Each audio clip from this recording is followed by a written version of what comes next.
Buenos días, mis amados. Dice el versículo 31 del capítulo 28 de Hechos: predicando el reino de Dios y enseñando acerca del Señor Jesucristo abiertamente y sin impedimento. Padre, gracias porque sabemos que después de la tormenta viene la calma. Después de la lluvia sale el sol. Aunque nuestro hermano apóstol Pablo padeció lo inimaginable, porque pasó de perseguidor a perseguido, y de incrédulo a creyente, y de religioso a cristiano, nosotros sabemos que eso es posible solo a través de tu palabra. Gracias en Cristo Jesús. Amén. Dice el verso, ¿verdad?, que leímos: predicando el reino de Dios y enseñando acerca del Señor Jesucristo, abiertamente y sin impedimento. Esos fueron los últimos días del ministerio de Pablo. Comenzó predicando el Evangelio y terminó predicando el Evangelio. Idéntico al Señor Jesucristo. El Señor Jesucristo comenzó predicando el Evangelio: arrepentíos para que sean borrados vuestros pecados. Es decir, problema y solución. El problema, pecado. Solución, arrepentimiento. Arrepiéntete para que solucione el problema de tu pecado. Eso fue lo que el Señor predicó. Eso fue lo que Juan predicó. Eso fue lo que Pablo predicó. Predicando el reino de Dios. Haciendo diferencia. El reino de Dios, el gobierno de Dios, el mundo que Dios ha creado para nosotros, no es este. El reino de Dios no es este. El gobierno de Dios no es este. El mundo está gobernado por el príncipe de la tiniebla de este mundo. Es lo que dice la Biblia.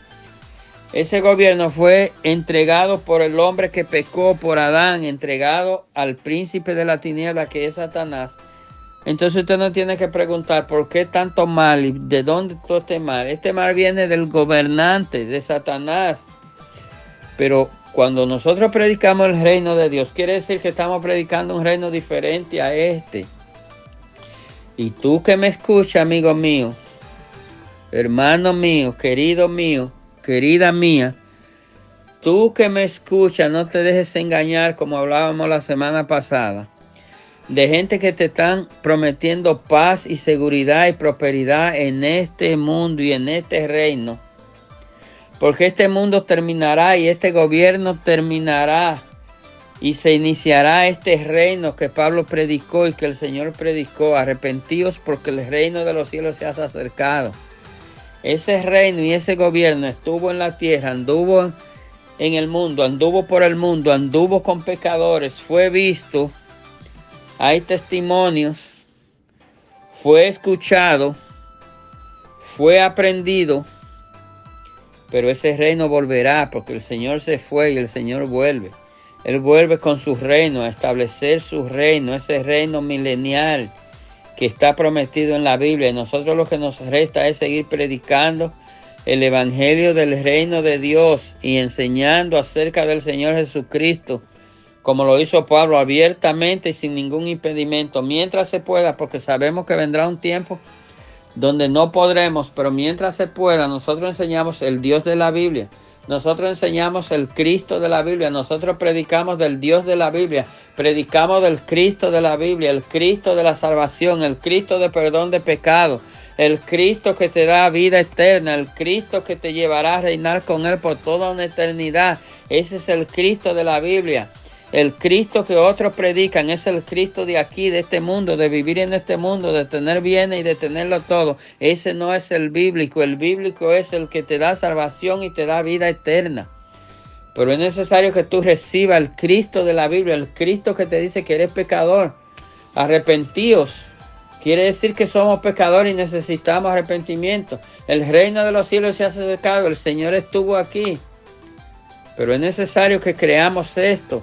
Es necesario que creamos que ese Señor nos puede salvar, que ese Señor nos quiere salvar, que ese Señor es el único que nos puede dar salvación, nos puede dar vida eterna, te puede salvar a ti que me escuchas, te puede dar vida eterna, puede perdonar tus pecados verdaderamente y realmente, porque cuando es otro quien perdona tu pecado y es otro que se echa tus pecados encima, tú y él van a estar igual, porque nosotros ofendimos a Dios y a Dios le pedimos perdón a través de Cristo, y Jesucristo es el único que puede perdonar pecado, tu pecado, el que te separa de Dios, el que te impide estar en la presencia de Dios, el que te impide recibir bendición de Dios. El único que lo puede perdonar es Cristo. Cristo quiere perdonarte. Cristo quiere salvarte. Cristo quiere otorgarte un lugar que ha preparado para ti. Ese lugar espera por ti. Ese asiento está vacío. Ese asiento tuyo solo lo ocuparás tú. Pero para ocuparlo tienes que entregar tu vida al Señor. De lo contrario se quedará vacío. Y qué penoso que tu asiento se quede vacío, porque tú tienes la oportunidad de creer en el Señor. Y lo puedes hacer en este día pidiendo perdón por tus pecados. Y yo oro a Dios que te ayude, que te convenza de tu pecado para que tú recibas salvación. Y tú recibas vida eterna. Y tú ocupes el lugar que Dios preparó para ti. Y yo ocupe mi lugar. Y todos los que me escuchan, que han creído en el Señor, pueden ocupar su lugar, porque el día del Señor vendrá. Dios te bendiga en este día.